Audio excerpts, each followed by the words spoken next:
Adeelocino, welcome to another video. Let's do this, yeah? Wallabies, bring it back. Bring it back.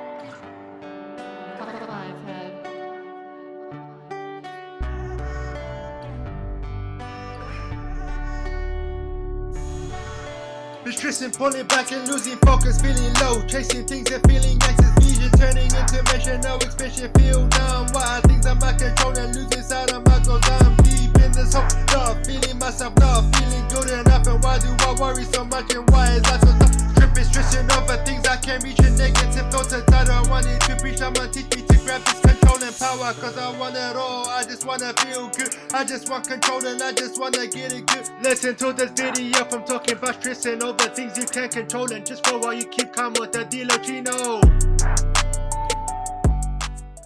What up everyone, and welcome to another episode of Keeping Calm with Adeelocino. I hope you guys have had a fantastic week and a fantastic weekend.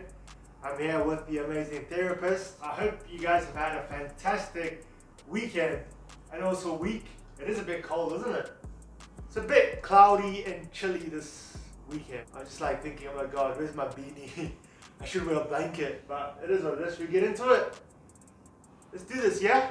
Let's do this. Sure, the audience are excited to hear about you and what you're going through. So tell me one thing that you have noticed about yourself lately. So I was having a talk with one of my good friends. Yeah, I was having a good chat with them. They have been going through, a tough moment in life, and it inspired me to kind of look at my life. And in reality, I learned this really strange thing about myself, and that was that over the years, I have worried so much about things. I've wanted things to be so perfect, like life. I wanted life to be so perfect. I pictured life being so amazing, my future being so crazy, living this fantasy, happy life. And so growing up, I've learned it the hard way that life isn't all about being perfect. Life isn't amazing in the sense that you picture it out to be. And you're not always going to have sunny days, right? You're not always going to have sunny days. You're not always going to have rainy days. And for a long, long time, didn't want to accept so much about life. There's so many things that I did not want to accept about life. Like, I'm just like, nah, I'm not having it. Nah, why is life like this? Nah, I'm not going to accept it for what it is. Like, it can't be like this. Like, it doesn't have to be like this. So that was happening in my head quite a lot growing up. So I was like, he's always stubborn about life and certain things that I wanted it to be. Talking to my friend, as I said before, really opened my eyes to this whole dimension. Sometimes you're so deep in your own emotions and your own emotions, your own feelings, your own smell, for example, and you don't realize a lot of it. One big question that I actually asked myself out of thinking all of this whole weird concept going in my head, like I just said before, was that why does Adeelocino worry about things that he can't control? Why do I worry about things I can't control? And why do I stress over things that I can't control? I've done this for such a long time. Can you give me an example? Yeah, I can give you a few examples where I have worried over things that I can control. COVID-19, biggest factor for a lot of people. And not just me, a lot of people, COVID-19, my skin color, my culture was one of them. The past was another factor, like dwelling on the past. I wish this could have happened, that could have happened. And even the future, like you don't have control of what goes on in the future. And I used to worry about that quite a lot, like, oh my god, what's my future going to be like? What's my future partner going to be like? Are they going to be pretty? No, I'm just joking. Not having control of change, and wanting certain things to not change, like moments, memories, your perceptions and all of that. And so, you don't have control on change either. Those are a few examples that I can come off the top of my head right now, but if I was to go more in detail, it would take forever. So yes, that's the examples that I have. Oh, and I also forgot to mention to the part before was that I went in this vicious cycle of trying to control things.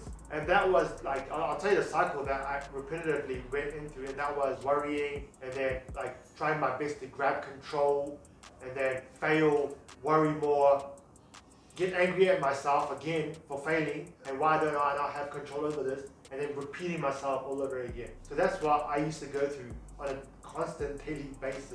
So man, that struggle is real. So do you know why you tend to do this or did this in the past? There were so many reasons why I wanted control over things that I couldn't have control over. And for me, like, I pictured life being perfect was one of the biggest issues that I had. Like, I wanted control of life. I wanted my future to look like this. I wanted to have certain things. I just wanted life to be perfect. That was number one. The second one is probably another big one, was that related success to control. So like the more control you had of life, the more successful you'd be.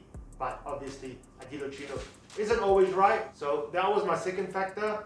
The third one was obviously my childhood. Events in my childhood led me to having this whole, wanting control over life. So yeah, so those are basically why I kind of tend to want control over things that I can't have control over. Alright, big question here. How did you overcome this? So what steps did you take to overcome this? What did you do to overcome this? Or what are you still doing to reduce this, if that makes sense? Ooh, so what have I done to help me? Oh, I actually got a few. I've got, I think, 5 steps that I've written down somewhere in my diary about how I can kind of get through this. And that is, the first one is the most important one. It took me donkey years. It took me years to identify it, and that is, identifying what I can control and what I can't control. With that, a key example that I can come up with is that I used to study for the perfect job. I wanted the whole perfect job. I wanted, you want that job that you kind of work your ass off for, and you're just like, I want it to be so amazing. I didn't realize that I do not have control over the outcome of the job. If I go for an interview, if I will get the job or not, and if that's going to be a perfect job or not. So that was one. So you start to develop healthy balance of control, and that also kind of goes well with your behavior and your attitude. Like, it helps you in that, like it motivates you more in doing things as well. So yeah, that's step one. The second step is identifying your worries and your fears. What's the worst that can happen if you don't have control over this? Oh, well, I don't know about other people, but I usually tend to worry so much about things and the outcome of things. But in reality, it's not so bad. It's not going to be a massive tragedy. I can never say that word properly. But yeah, tragedy. It's a tongue twist for me. So yeah, like looking into your fears and, what's the worst that can happen out of your worry. The third one is inspired by my amazing friend who kind of opened to me. And that was having a plan to manage your stress. I always talk about the basics, like having time and place to do exercise, eating healthy food. If you're the type of person that loves talking with people and socializing with close friends, like, do it. And the fourth one kind of goes in with the third one, like having a plan, and that is writing what you're going through. Like, write it on a piece of paper, write it in a journal, start a journal. If you start writing it in a journal, you're actually having a time slot to worry. Like, you're actually putting in a time and place where you worry. So in a day, if you have 15 minutes during the day, if you're having a stressful day, if you're worrying about things that you can't control, like, put it into a book, into a journal, and that will help you schedule a time to worry. If everything else above that I've mentioned, doesn't help, that's what you can do. Write it in a journal and schedule a time to do it. And that will make you feel a lot better when you write on a piece of paper, because it does for me, because I can express myself on paper and not worry about people judging me for what I'm feeling or the faults that I have, and just write it down.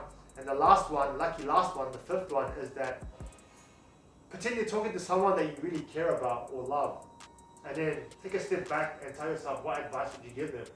I talk about this on a constant basis. Talk out loud to yourself. Ask yourself, what advice would I give someone who's in my place? And that will help you, because it allows you to give positive answers back to the person, and also makes you look at things from a different perspective as well. So that's my 5 steps. Wow, that's a lot of good advice that you've given yourself over the years.